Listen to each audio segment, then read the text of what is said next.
and welcome to Tim Conley Drums. Well, it seems like there's been a lot of drummers getting fired these days, so I thought I would comment and give my 2 cents on the Zach Starkey and Josh Freese firing, and tell you a couple of stories, or at least one story, of myself being fired. Every musician at some point or another gets fired. I'm quite shocked about both of these pro-level firings, though. The Who seem to be confused. They've been with Zach for a long time. And then one gig, out of the blue, Roger Daltrey gets upset because Zach is playing too loud. He can't hear himself, and he starts complaining about Zach to the audience. And then he ends up getting fired. Now imagine that. The Who. Imagine how loud Keith Moon was as a drummer. They're used to loud drumming. I mean, have they forgotten about Keith's crazy all over the toms, not able to sit in a groove, in a steady groove per se? I mean, obviously Keith could. He just chose the Keith Moon style, Moon the Loon, all over the drum kit. That was his style.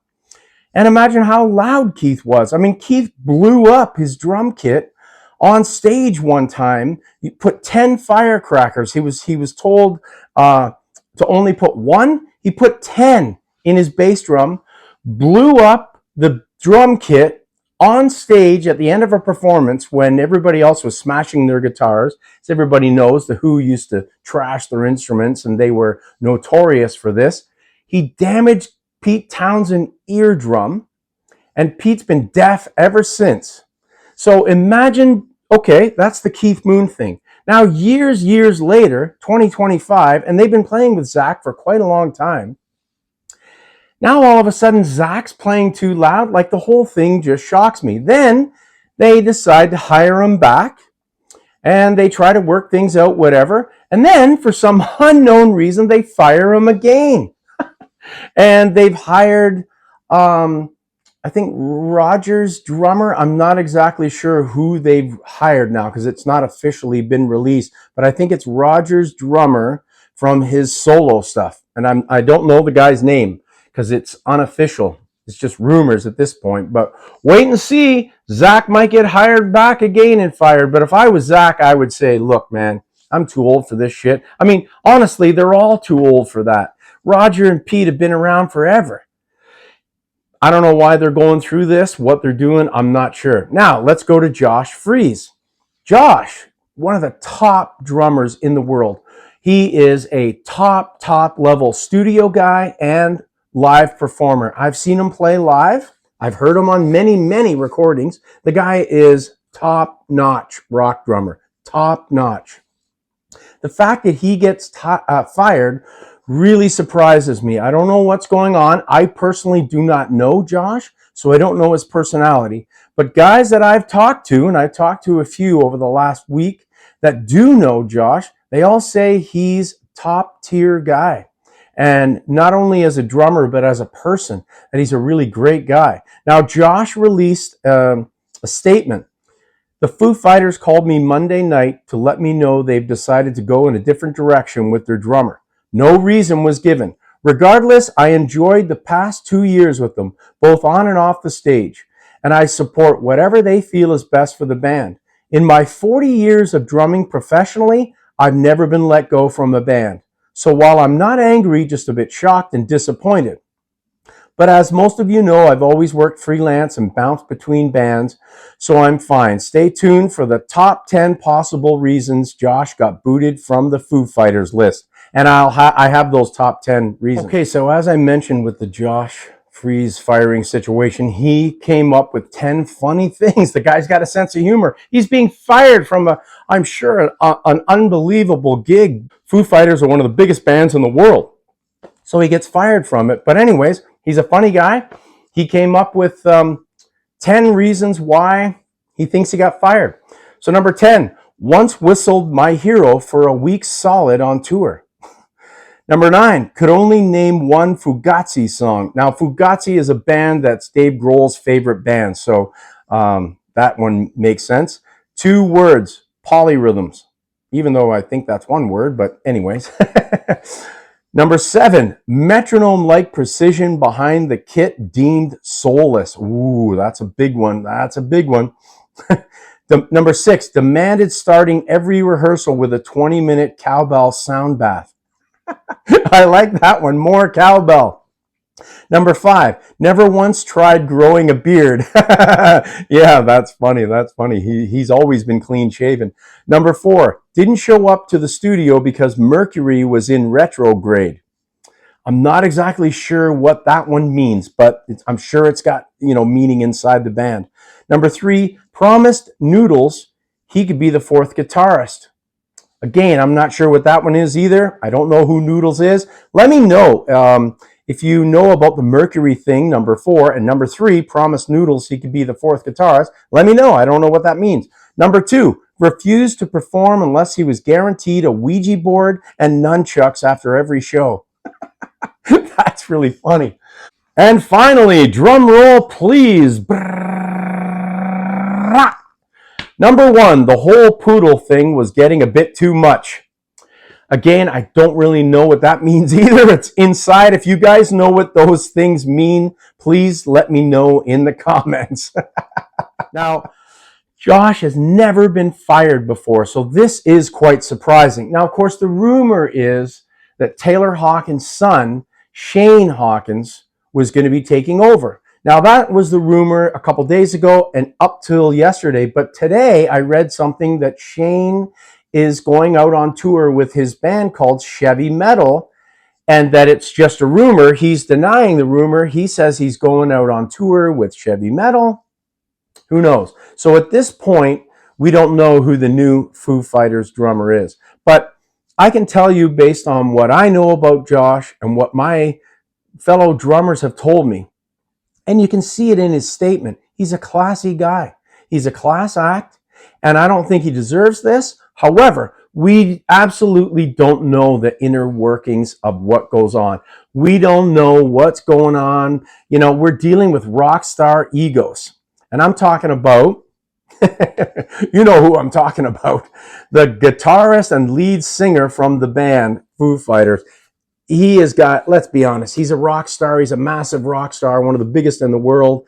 And of course, he has a massive ego. So we could be dealing with conflict of personalities. Who knows? He got into a fight with the bass player. I don't know. He is the hired gun. Josh is one of those guys that always does the hired gun thing.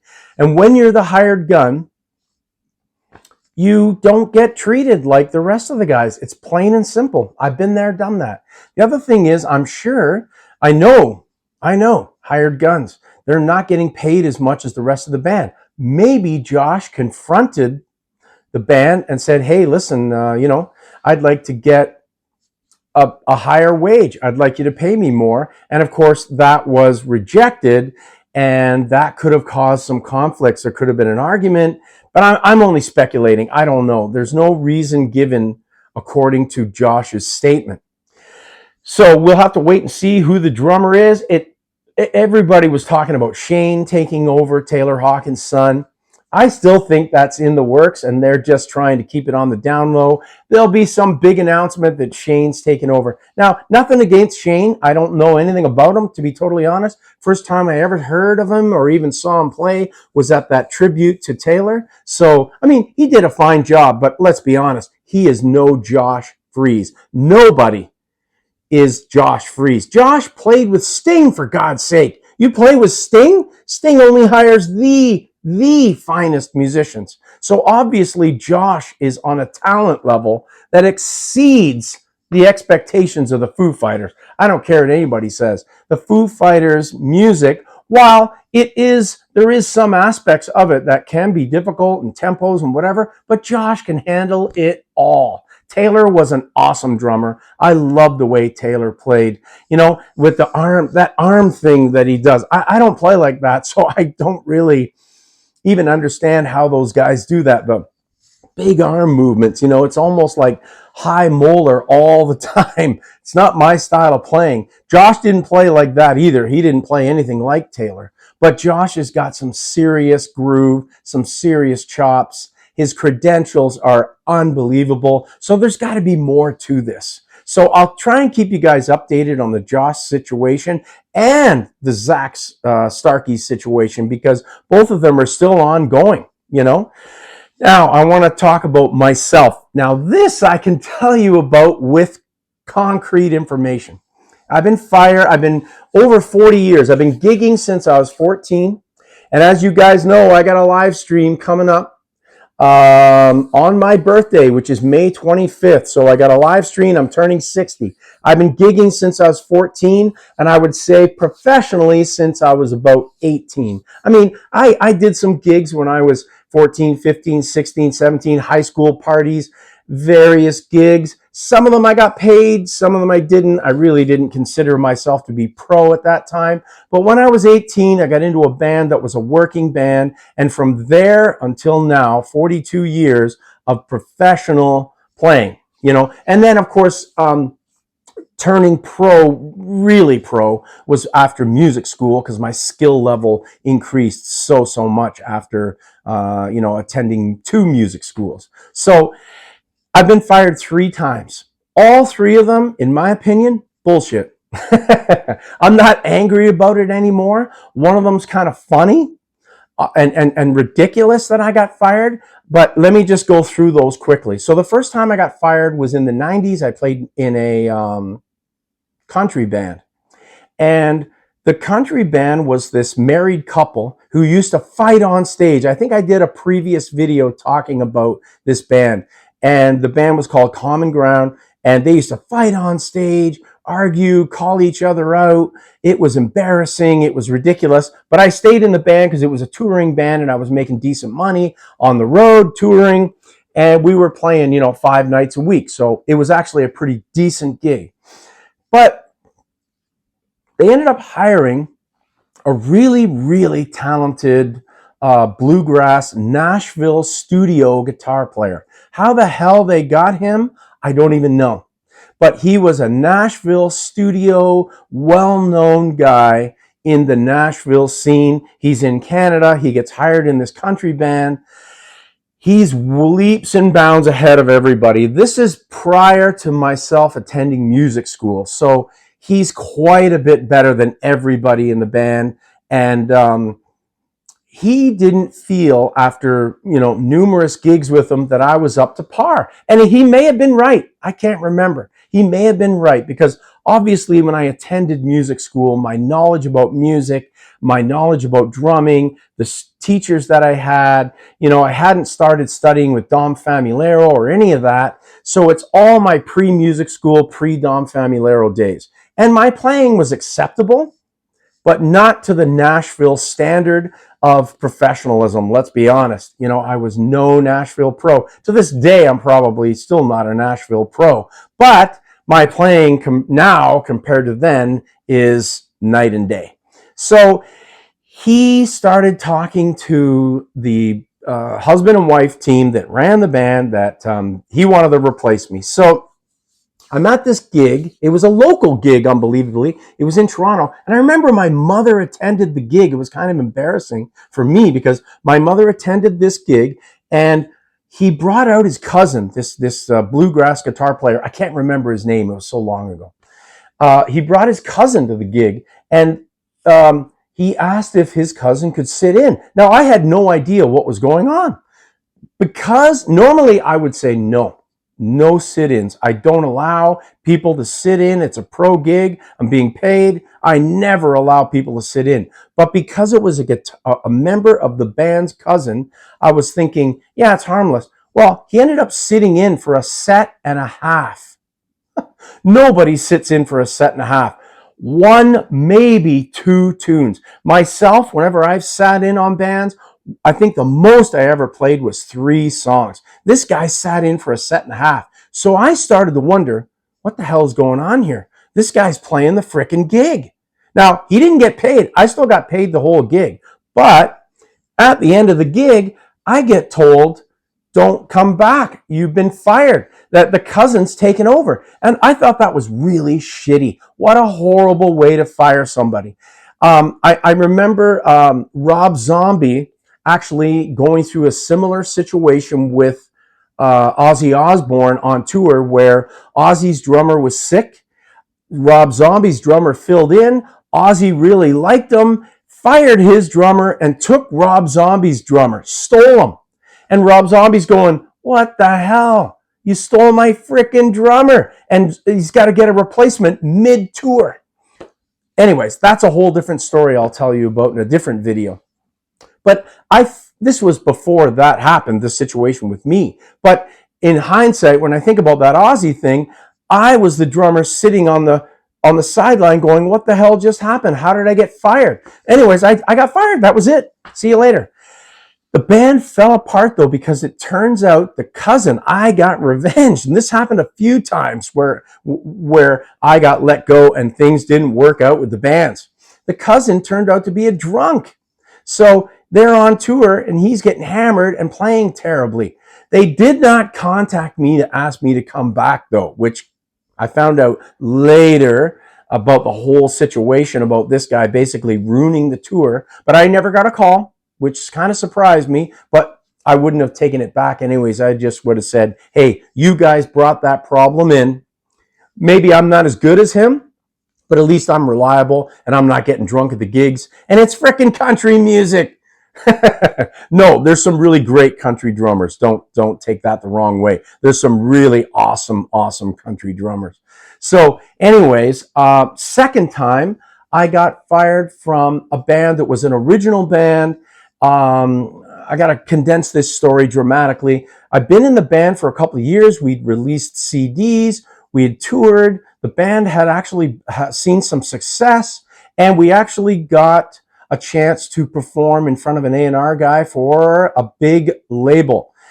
Unfortunately, that did not go well, and I was partially to blame for that by the band. I don't see to this day how it was my fault, but they partially blamed me for not getting signed.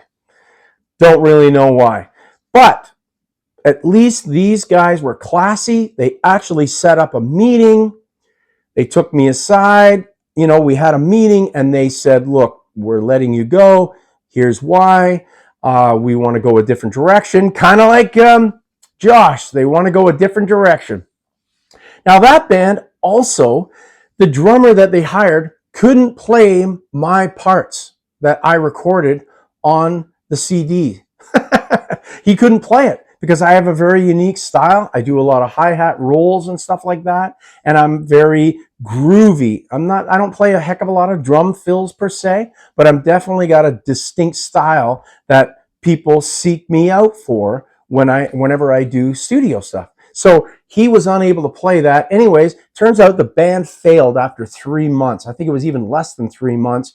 They fired the drummer that replaced me for some reason that I don't know. They did not get a replacement drummer, and that was the end of that band pretty much, which is sad because I really like those guys in that band. It was a good bunch of guys. I spent a lot of time with them, a lot of time in the studio, and you can check out I have some videos of the music from that band. The band was called Accentus. The third one is unbelievable. I put a band together. And when I put this band together, I hired all the musicians. Now, the band went through a couple of changes. We changed the bass player, we changed the singer. Then we had a solid group it was an 80s tribute, and all guys that love the 80s music. Older guys, not as old as me, I'm the oldest guy in the band, but they were fairly close to my age, within a 10-year range of my age. And it was a great band. We gigged and gigged and gigged. Now, it turns out these guys really didn't want to gig as much as me because I was the only pro making a living off gigging. They had day jobs, and because they had day jobs, they didn't really want to perform or tour nearly as much as what I did because I was ready to go on the road. I was ready to play every night, et cetera, et cetera. They were more like weekend warriors, which I did respect. But I booked all these weekend gigs and they were decent paying.